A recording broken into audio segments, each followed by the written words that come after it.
Welcome to the Nuclear Power Institute's The Path of Most Persistent podcast. The podcast highlighting individual stories of persistence, community outreach, and inspiration to support the continuing and emerging nuclear science and technology needs across the state of Texas. Thank you for joining us today, and we hope you enjoyed today's podcast.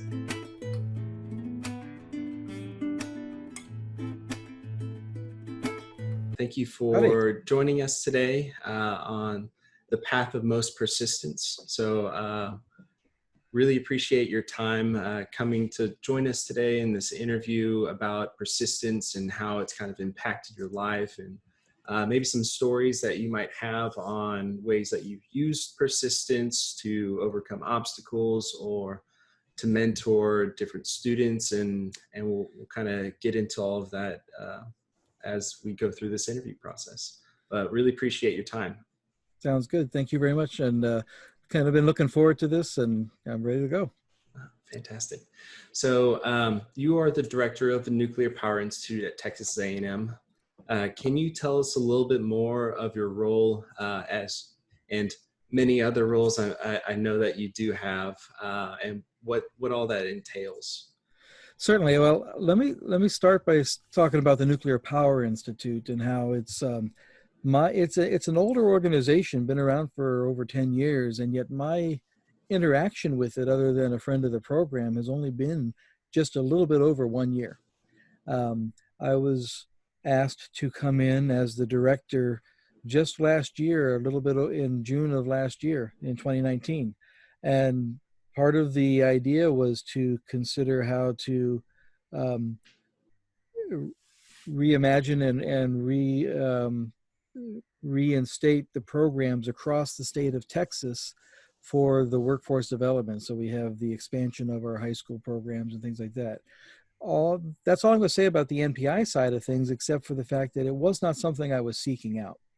It was not something that if you were to look at my resume, my background, it was not what I was building my career for, but it was an opportunity, I believe, given to me in part because of the experience I do have in the leading of larger programs and the ability to grow things from ideas to implementation. So that is something, if you look at my career, to get to the other part of your question, I got my PhD from Purdue University in 1992. And so since then, and even when you're a PhD student, you're already working scientifically and professionally.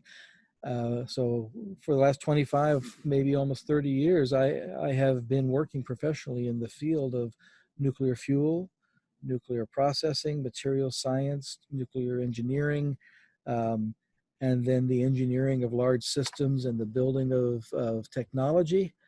And then I came out of the National Laboratory System. I worked at Argonne National Laboratory for about 11 years. And then from there, I went to Purdue University for a few years. And then I came to Texas A&M in 2006. I've climbed the academic ladder. I'm now a full professor in the Department of Nuclear Engineering. I also run a laboratory that's called the Fuel Cycle and Materials Laboratory. And I'm the director of the Nuclear Engineering and Science Center, which is a larger supercenter in a sense. And a part of that is the Nuclear Power Institute, which I'm also the director of. The other parts of the Engineering and Science Center involve the Nuclear Science Center. The picture that I see over your left shoulder in my screen of the reactor building. It's a 1 megawatt trigger reactor, and I'm the director of the facility and the staff that run and operate that.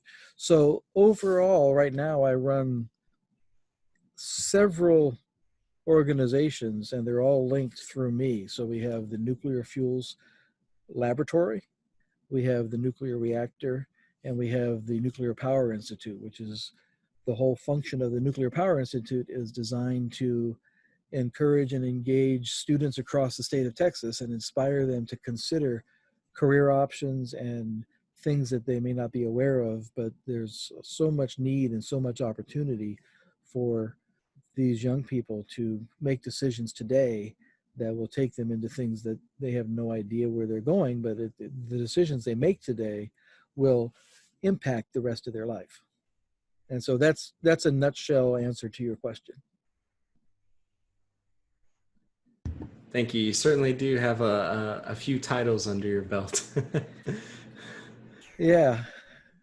And with all that in mind, Dr. McDeavitt, all the things that you listed as far as your responsibilities and all the projects that you're working on, how is it, at least for the sake of our audience that will be listening, how is it that you're able to manage all of those responsibilities? And I'm sure the pressure that it comes along with that, because with that management, you're still able to produce some incredible work. So how can you do that? What do you do to maintain? You know, I'm not sure if it's an easy formula to communicate, but one of the things that I would say, first and foremost, no matter what the job is, no matter what the responsibility is, God and family first.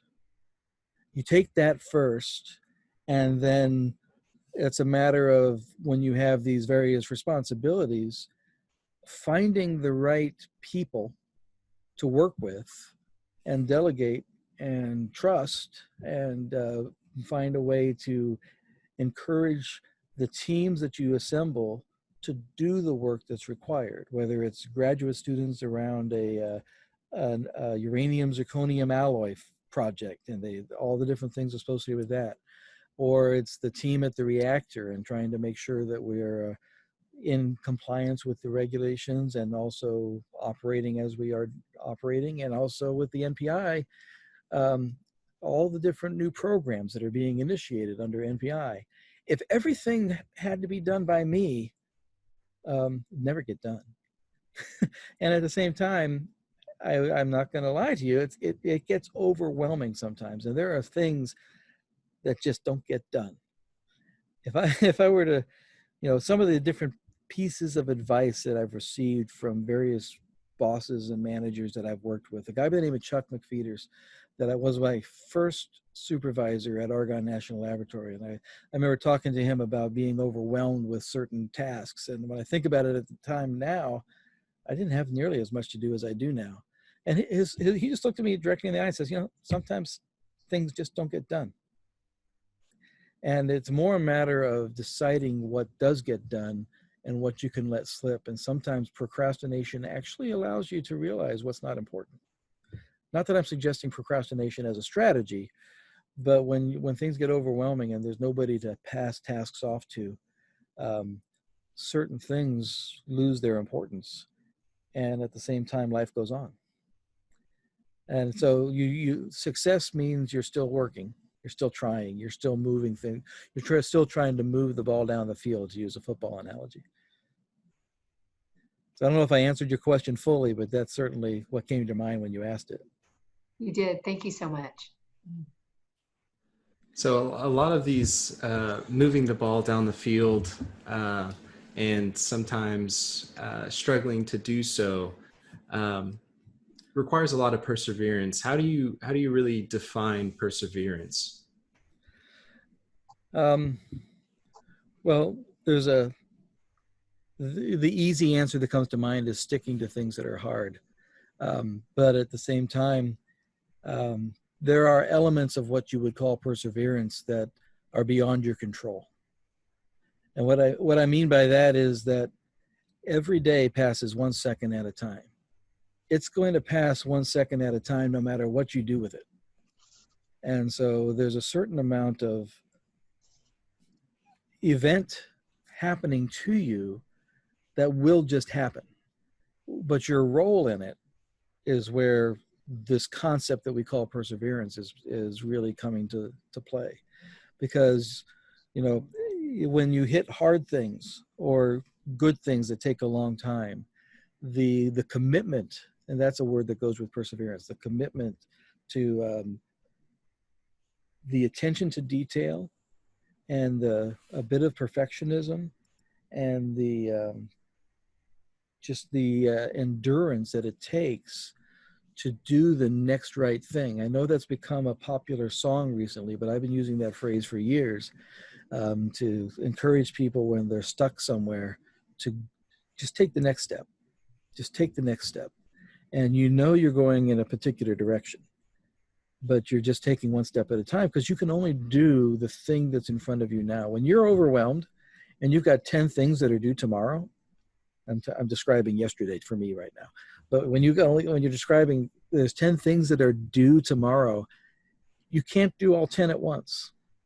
Pick the most important one, or pick the fastest one, or do something so that you can finish something, and just keep going, because you can only do what you can do. But at the same time, that's part of the journey through life that you have. You're doing it one second at a time, and you have some ability to choose what's important. You don't have complete control over that, but you have some ability to accept what people try to impose on you, or reject it and not work on it. So it's more a matter of, here and now I feel like I'm starting to ramble, but the point is, perseverance to me just means keep going. Don't give up. Every single one of us has this inner sense where we would love to run and hide. And that's me every day.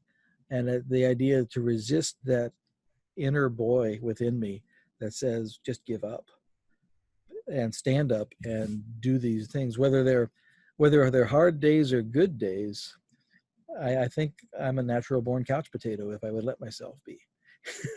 And so the idea of getting up off the couch and doing things is part of that journey. So as an example, there were some things that needed done by today. I didn't go to bed till 4 a.m. to get them done. I don't do that every day, but you all know from our email exchanges that I do that from time to time. And yet at the same time, when I do it, it takes a toll on me physically. And so as I'm getting older, I just turned 55. As I'm getting older, I know I need to pull off and back off and not do that quite so much. So anyway, that's where I would go with that question. Great, thank you. So as you're kind of building your career and going through graduate school and everything, did you ever seek out mentorship and guidance as you worked through? I'm sure there were struggles, and did you find it helpful? I find that phrase, building your career, to be an interesting thing, because I don't think I ever consciously thought that's what I was doing. But the answer to your direct question on seeking out mentors, I would say I have had so many mentors, and I don't know that I ever walked into an office thinking I've got to get this person to be my mentor. But as you start to work with people and you build relationships with people, those mentoring relationships can build. And there are people that are naturally born to be mentors to others, and others that are not so, and so you start to seek that out too. But I don't know that I consciously sought to build my career. I don't know that I consciously sought to find mentors. Every place I've worked has had a mentoring program that has limited success, but the whole point is to help young people in a new organization not fail at their new job. So turn that aside for a moment, and let me just say that from a career building perspective, what's a better description of how I think I've experienced my career is I started out by pursuing what was interesting to me, and found things that I love doing and enjoy the aspects of it. I love being in the laboratory and doing experiments. Now, you look at the job I do now, I can't do that anymore. I have to have students do that for me. But that's what got me into it. I love going to the laboratory, operating equipment, learning how to operate a certain piece of equipment that can take a piece of uranium metal and heat it up to 1,000 degrees Celsius, and all the different pieces that went into making that safe and happen. Those were things that got me I got into nuclear engineering in the first place because back in high school, nuclear reactions kind of caught my interest in an AP physics class. So I was following my interests, and at the same time, I got into graduate school. My initial plan was to get a master's in 1 year and then go out and make money. The project was fascinating. The mission was compelling to work on this project that I was working with. And so I stuck it out for 5.5 years to get a PhD. And then from there, I went to work at Argonne National Laboratory for 11 years. And while I was at Argonne, I joined Argonne in 1992. I was 27 years old, and the group I was working with had about 8 people, and I was the youngest person in the group. There was another guy who was in his mid-30s, and his nickname was the Kid. And so I worked with all these people that were in their 50s, 60s, 70s, and 80s. They just never retired. And they just kept working because they loved what they were doing.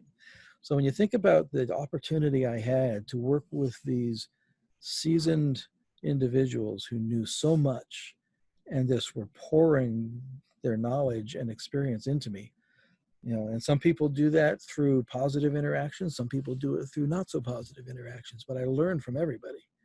And at the same time, I've never felt like I was going to leave any of my jobs or I was going to retire from every job I've ever had. So far, I have not succeeded in that goal. But when I was at Argonne, I never wanted to leave. Sequence of events took me into academia. I went to Purdue. I was never going to leave. Sequence of events made it time to leave, and I wound up at Texas A&M. And right now, I don't plan to leave. I'm here until I'm not. And so, but again, I don't feel like it's me directing my career where I've got a certain number of boxes to check along the way to go here, here, here, and here so that I look a certain way. My oldest daughter, she had the personality that as soon as her 5th birthday was over, that evening she was planning her 6th birthday. And, just always looking forward to the next thing. And that's a little bit opposite to my personality. When I talk about not leaving a job, I am, if you live your life always planning for something in the future, eventually the last thing you have to plan for is your death. And so I'm not saying live in the moment, but there is a certain point of enjoying the day and letting tomorrow take care of itself. And so those are different aspects that kind of ride with my personality, ride with just kind of the context of who I am.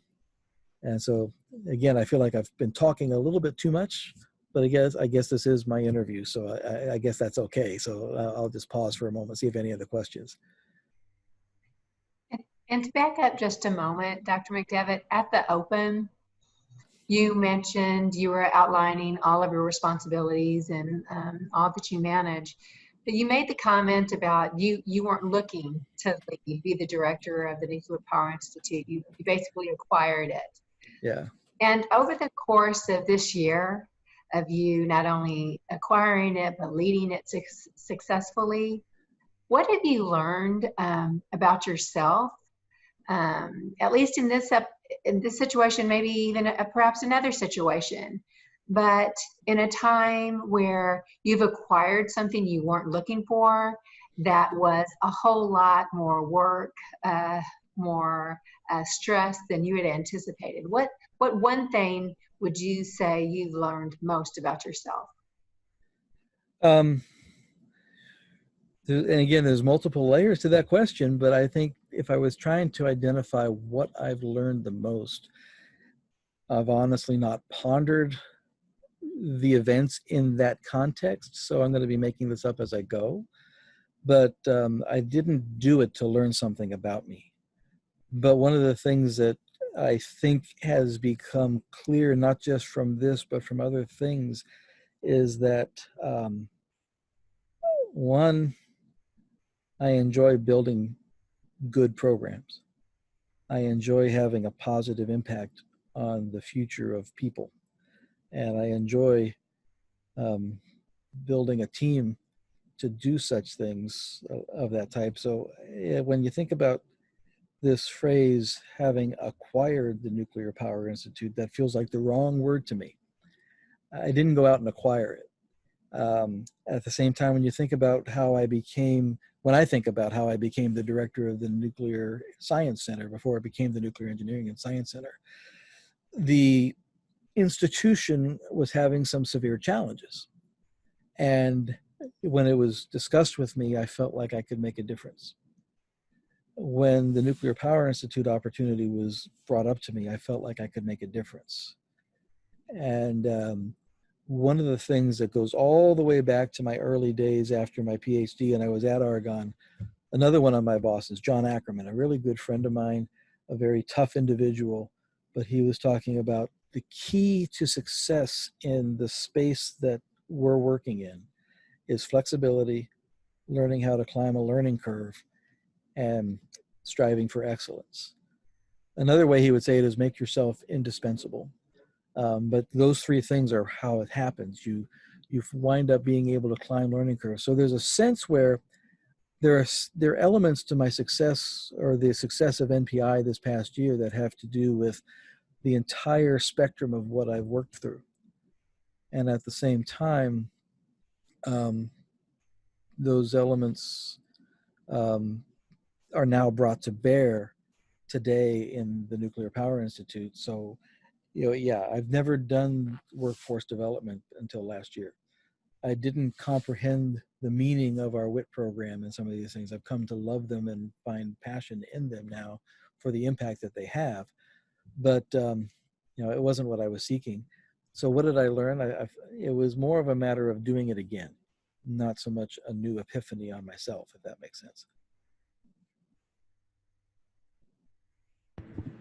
So one of the points you brought up earlier was really interesting. So as you said, you weren't consciously building your career and consciously seeking out mentorship. Do you think that's accurate across most aspiring young professionals? And now that you're on the other side, is it different? Are you consciously seeking out to mentor students that come to you? I don't know if I can declare with a broad brush what it's like for everybody. I think there's so many different types of people that I've seen people that approach things kind of like the way I do, and I've seen people that are definitely approaching it from a career building method. You go through the formal counseling that you give to students and the advice that's given to students. I broke almost every rule through my career. There's this advice given to graduate students that you should go to a different place. When you get your bachelor's degree, you should go to a different university for your master's and a different university for your PhD. I got all three of mine from one place. And I know people that have done that. But the purpose of doing it the other way is to expand your infrastructure, expand your connections, and expand your horizons. And so that whole idea of broadening your perspective is so prevalent in our education system, even at the freshman level.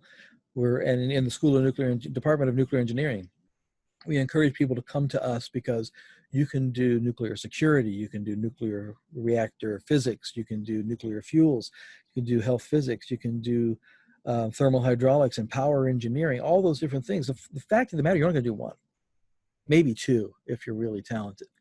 And so the idea of broadening your horizons is an educational paradigm that is very good for gathering in large groups, but it does tend to miss the perspective of focusing on the individual a little bit. And so this idea of focusing on the individual gets to your question. As I work with my own group of graduates, so I've got 11 working in my group right now, every single one of them has different strengths and weaknesses. And I have to try to get to know them and counsel them towards their strengths and towards their project and their thesis and their career goals. And I have seen everything from the box checkers that are trying to get every experience they can and those that are just saying, I just really want to do this. The ones that are focused, that are more, I just want to do that. That's kind of like I was. The box checking mentality, those students do well too. That's a very good way to be, and it sets you up for a good career, but it also creates the situation where you have students that might join a job because it's their starter job. They want another 2 to 5 years of experience instead of trying to invest in their employer the way their employer is investing in them, and trying to just do a good job within it. So it's all more focused on their internal drive to get to somewhere, which goes to that point I was making earlier, that if you're just driving to get to somewhere, you're never there, and it starts to be dissatisfying over time. Trying to be satisfied in the day is what I would try to counsel my students to enjoy what they're in the middle of, as frustrating as it can be from time to time, because life's full of frustrations. So I don't know if I fully answered your question, but let me tell you one example. I had one graduate student. He was an undergraduate student, and he was really brilliant, and is still really brilliant. He would have been an excellent PhD student, would have succeeded and gone off to do high levels of research and science. When he was working on his master's, he was the guy in the lab building equipment that didn't exist. He was just really that innovative. And he just said, I'm going to go for some job interviews just to get the experience. He got a job offer, took the job, left grad school. I'm sure he's doing great, but his random box checking changed his direction. And I'm hoping, and I think it's true, that he's probably happy where he is. So I'm not pointing to it as a negative, but I'm pointing to it as there's different personalities, different styles of interacting with your career. And there are those students that have it planned out 10 years in advance. I barely get it to next week in my thought. I'm not sure what I'm doing tomorrow. So, it's very much differences that come from personality, drive, motivations, and perspective on your worldview. So those are all different things to think about when you go there. Great, thank you. So we're getting towards kind of the near end of the podcast. So I just have a couple more questions. So why do you think perseverance is so important, especially in today's time? Well, there's one sense where you don't have a choice. You're either moving with the course of events in an interactive way, or they're just happening to you. And there's a certain sense where you cannot prevent the fact that time happens to everybody. And so, but the idea of, when you think of perseverance being a commitment to attention to detail and excellence, and striving to do the best with what you're doing at any moment, whether you're cooking dinner or writing a report or melting uranium like I have done in the past.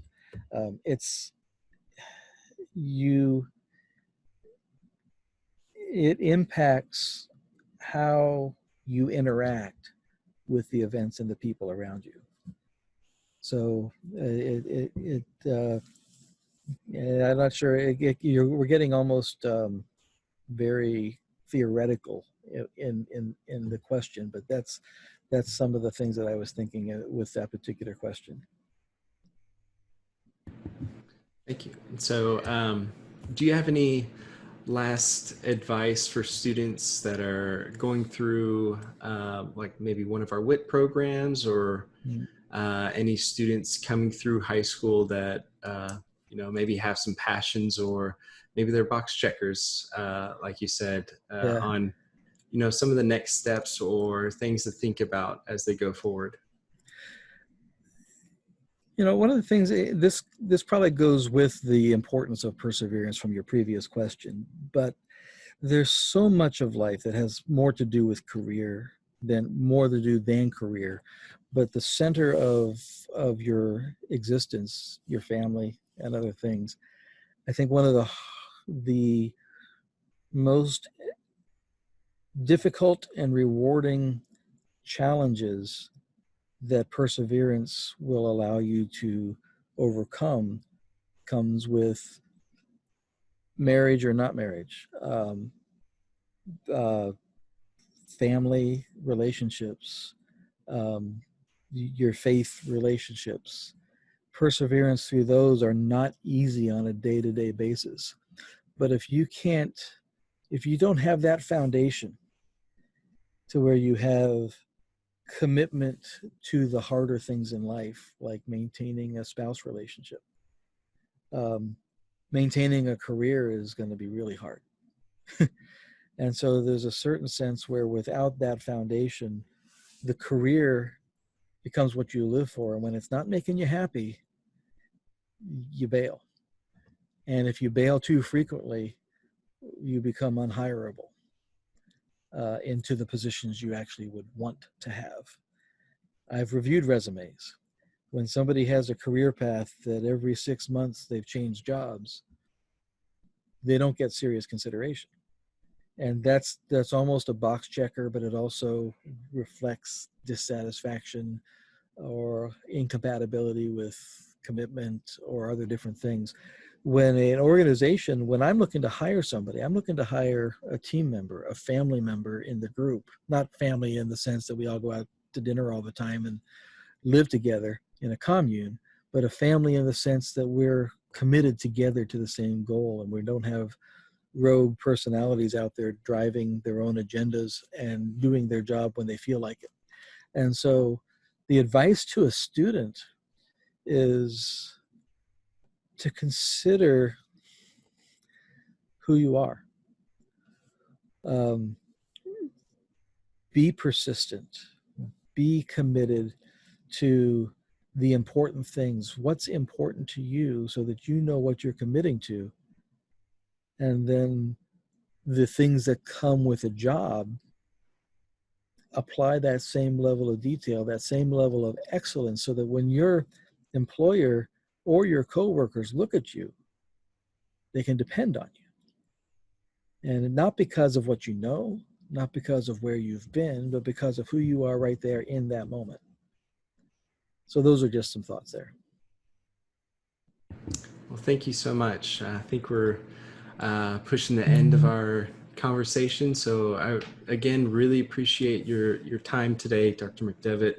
And I think you've given us a lot to think about and some really great thoughts that hopefully our listeners will be able to understand and take part in their own lives. Well, I hope it was helpful. And I certainly enjoy talking. I don't always enjoy talking about myself, but it is what it is. And it is good to share these thoughts together. So thank you for the opportunity. Absolutely. Thank you for listening to our podcast.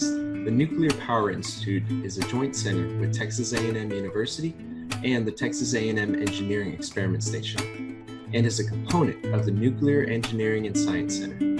For more information about our center or about our guest speaker today, please visit our website at npi.tamu.edu and look for us on Facebook, Twitter, and YouTube. Thank you.